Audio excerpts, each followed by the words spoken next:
အများဖြင့်ထင်နေကြတယ်စိတ်ကဘယ်မှာရှိဗိုက်ထဲမှာရှိတယ်နှလုံးထဲမှာရှိတယ်အုံနောက်ထဲမှာရှိတယ်ဒီလိုပြောနေကြစိတ်ဟာပြတ်တာလည်းမဟုတ်တော့အိတ်နေတဲ့အချိန်မှာဘဝင်စိတ်ရှိတယ်နိုးလာတဲ့အခါမျက်စိကမြင်သိစိတ်တွေဖြစ်တယ်ဝိသိစိတ်တွေဖြစ်တယ်နားကကြားရင်ကြားသိစိတ်တွေဖြစ်တယ်ဒီလိုလူတွေရဲ့စိတ်နဲ့ကိုယ်နဲ့ဟာမကင်းမကွာအမြဲတမ်းဖြစ်နေတာဆိုတော့စိတ်ဟာအမြဲတမ်းရှိနေတယ်လို့ဒီလိုထင်အောင်ထင်မှားဖြစ်ဖို့ဆို illusion လို့ခေါ်တာ illusion ဖြစ်လာထင်အောင်ထင်မှားနေဖြစ်လာဒါကြောင့်စိတ်ဟာထာဝရရှိနေတဲ့အရှိတရားမဟုတ်ဘူးတဲ့အကြောင်းကြောင့်ဖြစ်ပေါ်လာတဲ့အဖြစ်တရားများတာဖြစ်ပါတယ်ဒါကြောင့်မို့စိတ်ကိုဇာတဖြစ်ပေါ်လာတဲ့တရားဖြစ်လာတဲ့တရားဆိုကြတဲ့ကဆိုင်ရာအကြောင်းတရားကထုတ်လုပ်လိုက်လို့ဖြစ်လာတာဖြစ်လာပြီးတော့လည်းပြန်ပြီးတော့ပျက်စီးသွားရတယ်နောက်အကြောင်းတရားတစ်ခုကထပ်ပြီးထုတ်လုပ်တယ်ထပ်ပြီးထုတ်လုပ်တယ်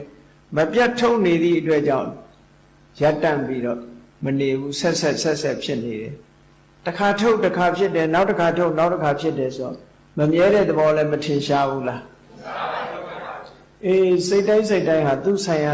အကြောင်းတွေကြောင့်ဖြစ်တာဆိုတော့ဘုန်းကြီးတို့တွေကစိတ်ရဘယ်မှာရှိတုံးလို့ဆိုအုံနောက်ထဲမှာရှိတယ်လို့ပြောလို့ရမလား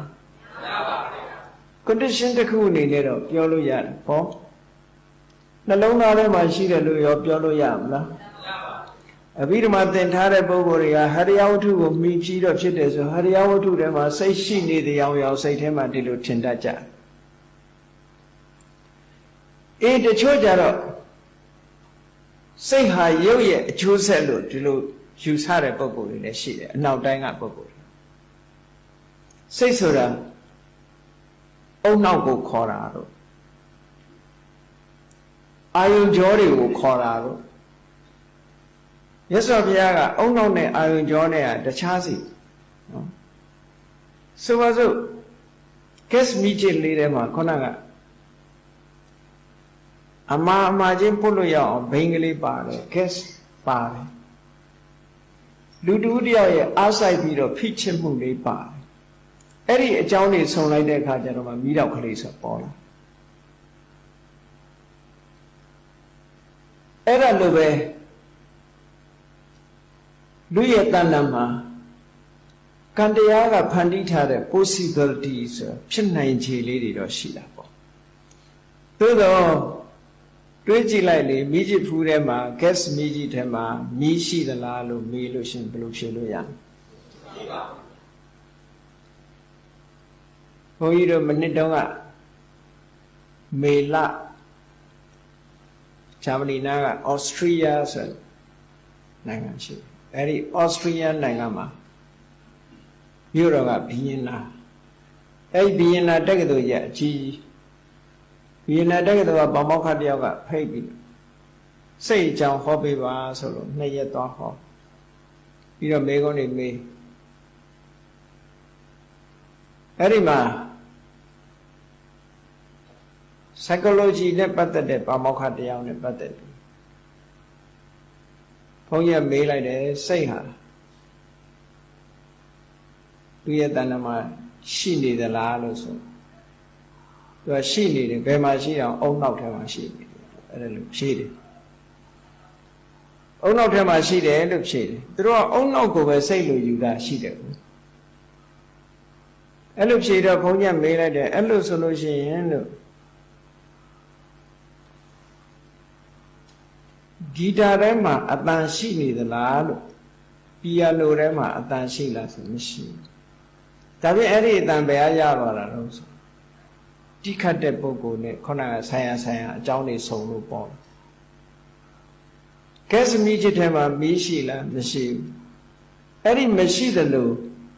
လူရဲ့အုံနောက်ထဲမှာလည်းစိတ်ရှိနေတာမဟုတ်ဘူးနှလုံးသားထဲမှာလည်းစိတ်ရှိနေတာမဟုတ်ဘူးဆိုင်ရာအကြောင်းတရားတွေကြောင့်သာဖြစ်ပေါ်လာတယ်လို့ဘုရားဘာသာတရားတော်အရဒီလိုနားလည်ရပါတယ်လို့ထပ်ပြီးတော့ရှင်းပြသူတို့စဉ်းစားသွားသူတို့တစ်သလုံးလက်ခံလာတာကအုံနောက်ကိုပဲစိတ်လို့ခေါ်လာတာ အာယုံကနေပြီးတော့အုံနောက်ဒီပေါ့မျက်စိအမြင်အာယုံကနေပြီးတော့ဝင်လာတယ်ကနေပြီးအဆင့်ချင်းသတင်းပို့ပြီးတော့လှုပ်ရှားသွားတယ်စိတ်ဖြစ်ပေါ်လာတယ်လို့ဒီလိုယူဆထားတာဆိုတော့သူတို့အတွေးခေါ်နေတာပြောင်းဖို့ရရုပ်တရက်အမတန်မှခက်ခဲတယ်အဲ့တော့ဘုရားတရားတော်အရာကဒီအာယုံကြောတွေပါလေဆို possibility စိတ်ဖြစ်ပေါ်စေနိုင်တဲ့နေရာဌာနမျိုးသာဖြစ်တယ်စိတ်မဟုတ်ဘူးသူက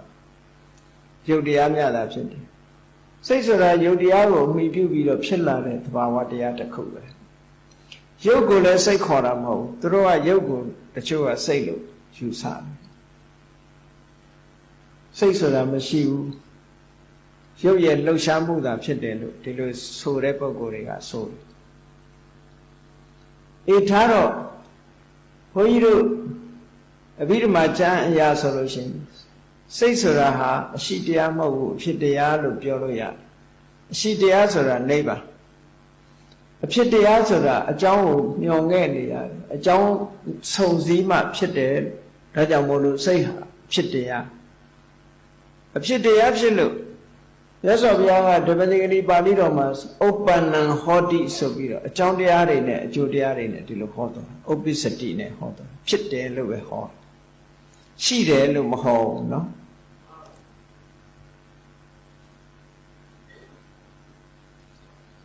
အဲ့တော့စိတ်လေးကဘလို့ဖြစ်ပေါ်လာသလဲဆိုတာကိုလေ့လာကြည့်ဖို့ရအတွက်လိုအပ်တဲ့အခြေခံအချက်ကလေးတွေကိုပထမကြည့်ရမယ်ရုပ်ကိုအမိပြုပြီးတော့စိတ်ကလေးဖြစ်လာတယ်အဲ့တော့စိတ်ကိုဖြစ်ပေါ်လာစေတတ်တဲ့နေရာတိုင်းကတော့စိတ်ကိုမဖြစ်စေနိုင်ဘူးပေါ့ဖြစ်ပေါ်စေနိုင်တဲ့ရုပ်တွေကိုကြည့်ရမယ်ဆိုလို့ရှိရင်စိတ်ဟာဘာကြောင့်ဖြစ်လာဘယ်လိုဖြစ်လာတယ်လဲဆိုရင်ဝတ္ထုနဲ့အာယုံဆုံလို့ဖြစ်တာရှင်းအောင်ပြောရမယ်ဆိုလို့ရှိရင်